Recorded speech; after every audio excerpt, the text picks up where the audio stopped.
সারা বাংলার মানুষ জানে দিনাজপুরকে কৃষিপ্রধান অঞ্চল হিসেবে। আমরা চাই কৃষির সাথে সম্পর্কিত শিল্প ধীরে ধীরে গড়ে তুলতে। তাহলে এই অঞ্চলের জগৎ বিখ্যাত লিচু প্রক্রিয়াজাত করে বিদেশে রপ্তানি করতে পারব।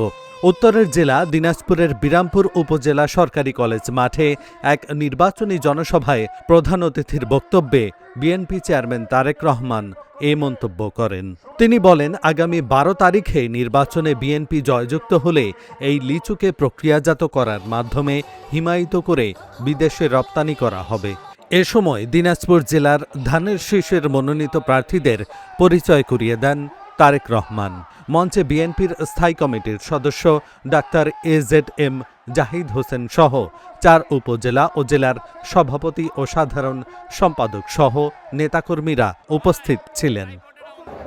আমরা অতীতে দেখেছি ধানের শীষ যতবার দেশ পরিচালনার দায়িত্বে ছিল, ধানের শীষ চেষ্টা করেছে যে এলাকার উন্নয়ন করতে, স্কুল কলেজ রাস্তাঘাট মসজিদ মাদ্রাসা নির্মাণের চেষ্টা করেছে।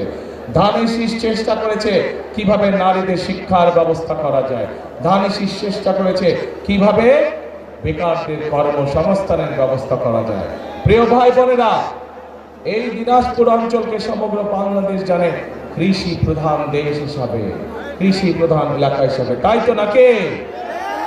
এখন এই কৃষি প্রধান যে অঞ্চল, কৃষি প্রধান যে এলাকা, এই এলাকায় আমরা চাই কৃষির সাথে সম্পর্কিত শিল্প গড়ে তুলতে ধীরে ধীরে, যাতে করে কৃষির সাথে, যেমন এই এলাকার লিচু বিখ্যাত, বাংলাদেশ বিখ্যাত, জগৎ বিখ্যাত এই এলাকার লিচু, কিন্তু এই লিচুকে প্রক্রিয়াজাতকরণের মাধ্যমে আমরা বিদেশে রপ্তানি করতে পারবো, কিন্তু সেইটা এখনো করা সম্ভব হয়নি।